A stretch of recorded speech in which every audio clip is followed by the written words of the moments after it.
There is a Latin phrase that medieval French record keepers used so routinely that it barely warranted explanation. Hospitale pro mutilatis, a hospital for the mutilated. These institutions existed in their hundreds across Europe, and they advertised themselves in a way that required no literacy whatsoever, because dangling from the rafters above each entrance were the body parts of former patients. Fingers, feet, arms amputated at the elbow and preserved long enough to serve as a sign. A taxonomy of suffering hung out like a butcher's display, marking the one place where victims of a particular disease might find something resembling care. The disease had a name too: Ignis Sacer, sacred fire. Later, St. Anthony's fire.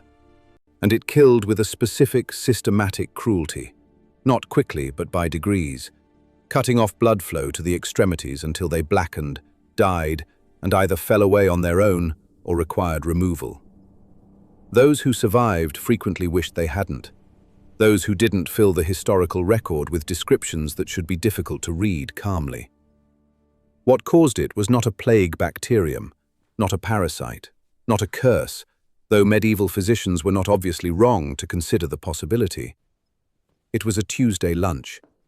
Specifically, it was the rye bread served at that lunch.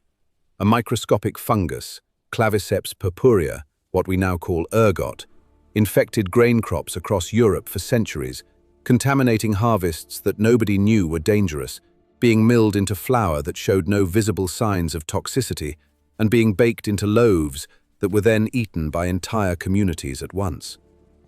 In 994, a single outbreak in France killed somewhere between 20 and 40,000 people. The Order of the Hospital Brothers of St. Anthony, founded around 1095, eventually constructed nearly 400 dedicated treatment facilities across the continent. And the fungal connection to the disease was not established until 1670, confirmed in 1676.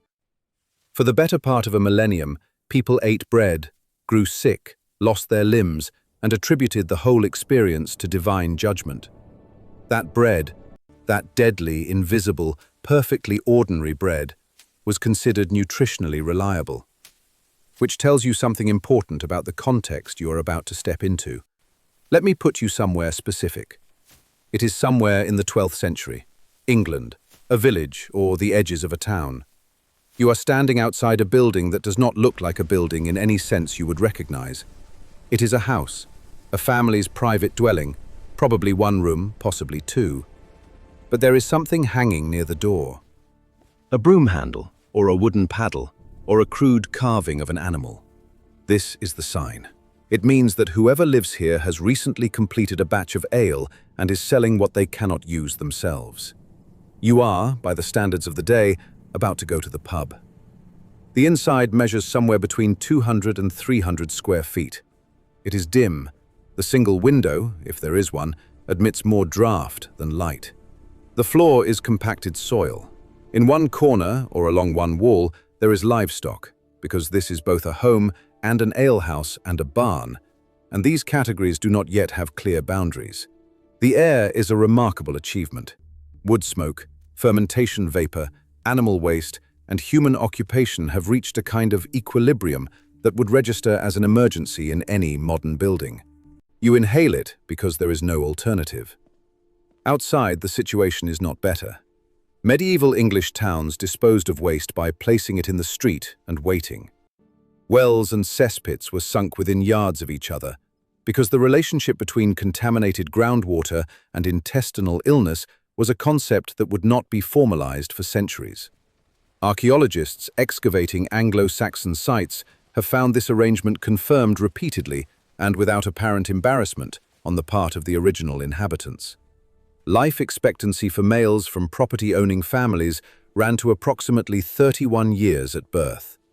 For the landless poor, slightly less. Neither number was being helped by the available food and drink, but neither number left people with the luxury of abstaining from either. Which brings us to the question of why ale specifically, not wine, not water, not some third option, was the foundation of daily caloric intake for for the entire English population without meaningful exception? The answer is grain, and the degree to which medieval English life was organized around grain is genuinely hard to overstate from a modern vantage point.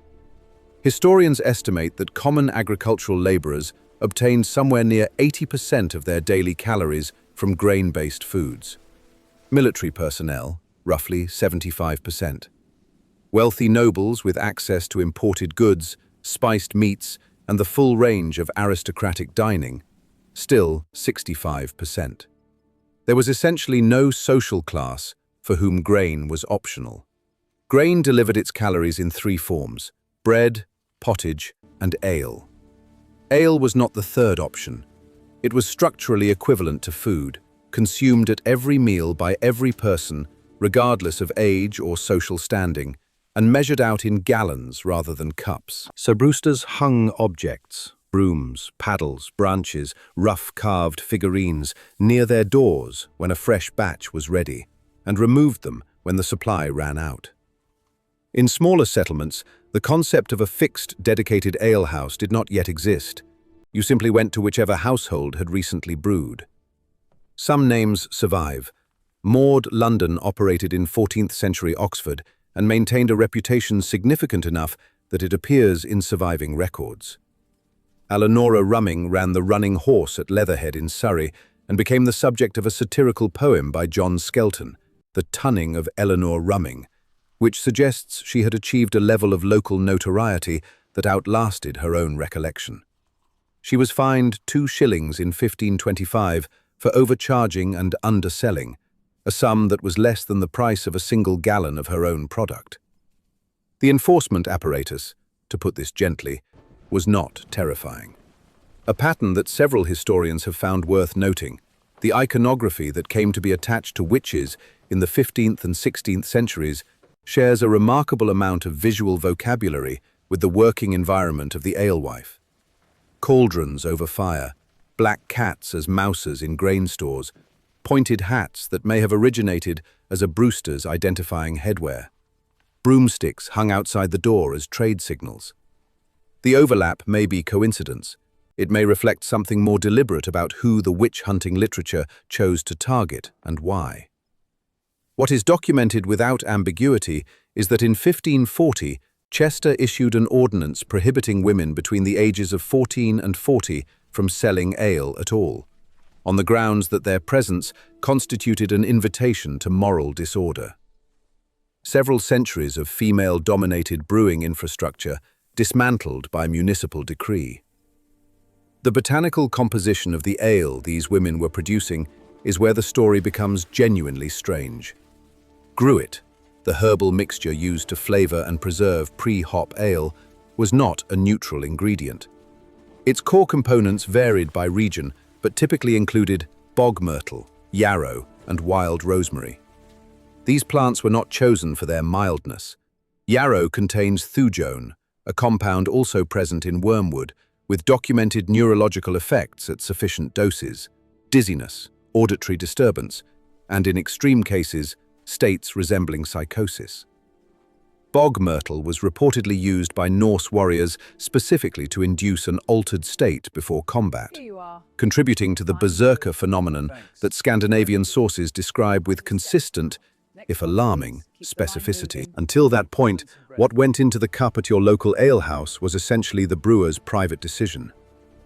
Set the ale aside for a moment. Consider the food. Your eating surface was a trencher, a thick slab of day-old bread cut flat and used as a plate. The meal was served in shared dishes placed centrally on the table. You ate what you could reach. Your utensils were your hands, possibly supplemented by a shared spoon for particularly liquid portions. When the meal was finished, you could eat the trencher itself, now saturated with whatever had dripped onto it, or pass it to someone outside who had less. Your cup was leather. Specifically, it was a jack, a cylindrical vessel of treated hide, sealed with pitch or beeswax. The smell was distinctive and did not improve with use. Visitors from continental Europe who encountered the English jack for the first time recorded their reactions with the kind of specificity that suggests genuine disturbance. The meal itself centered on pottage, grain, legumes, root vegetables, and occasional meat, simmered together in a ceramic or iron pot over a fire that was kept burning indefinitely. Not for days, indefinitely. The pottage pot was a continuous process rather than a discrete recipe. Contents were consumed, replaced, supplemented, and the cycle continued without the pot ever being fully cleared or cleaned. Thursday's meal was a direct descendant of Monday's, sharing both a vessel and whatever microbial passengers had accumulated in the interim. Bread, when it was bread rather than trencher, occupied a position of such cultural centrality that it shaped the English language at its roots. The title of Lord derives from hlafwerd, guardian of the loaf. Lady from hlafdige, maker of the loaf. Entire social hierarchies were expressed through access to different grades of bread. White wheat for the wealthy, dark rye and barley for everyone else. The grinding process, conducted on stone mills, embedded small particles of grit into every batch of flour, regardless of the miller's care. Archaeological examination of medieval skeletal remains shows consistent and significant tooth wear in populations across all social classes, the dental signature of eating stone twice a day for a lifetime. And the bread could be fraudulent. 14th century London records document bakers inserting iron bars into loaves to increase apparent weight, adulterating dough with chalk, sand, and clay to extend yield, and selling goods that had been measured incorrectly. William Chester was dragged through the streets of London from the Guildhall to Temple Bar as punishment for short-waiting customers. Richard Hayne, whose sand-mixed loaves were rather more dramatically adulterated, was paraded to Newgate Prison on a cart, with his own falsified bread mounted on a lance ahead of him. A procession designed specifically to be witnessed. The baker's dozen, the practice of adding a 13th unit to every 12 sold, originated during this period as a protective measure against prosecution under grain assay laws that gave bakers essentially no tolerance for error. None of this deterred ergot. The fungus contaminated rye crops invisibly and comprehensively. There was no visual distinction between infected and clean grain. There was no smell. There was no taste. Contaminated flour baked into contaminated bread that looked, felt, and tasted like ordinary bread, until the people who ate it began to change. The disease's neurological form produced convulsions and hallucinations. The gangrenous form produced something worse, the gradual ischemia of the extremities, blood supply cut off progressively until fingers, toes, and eventually whole limbs became necrotic tissue. The Annales Xantenses, recording an outbreak in 857, describes the victims in terms that the original Latin does not soften. A loathsome rot, consuming the people from the outside in, limbs loosening and falling away before death arrived. Ergot is the natural biological precursor of lysergic acid diethylamide. The hallucinations that medieval chroniclers documented in ergotism victims were neurochemically identical to those produced by LSD. The hospitals filled with people who were simultaneously dying of gangrene and experiencing acute psychedelic episodes, in rooms marked by the amputated remains of previous patients. This is what the historical record actually describes. Snorri Sturluson's Heimskringla records that King Magnus II of Norway died of ergotism in the period immediately following the Battle of Hastings. A reigning monarch killed by a contaminated grain supply. The causal mechanism behind his death, and behind the deaths of tens of thousands across the preceding 8 centuries, was not identified until a French physician named Denis Dodart made the connection in 1670, with full scientific confirmation arriving 6 years later. Regulatory frameworks existed. Their effectiveness is a separate question. The office of ale conner, inspector of ale quality, weights and measures, was an elected or appointed position in most English municipalities by the 12th century. Merton Priory's records from 1121 document a dedicated ale taster on staff.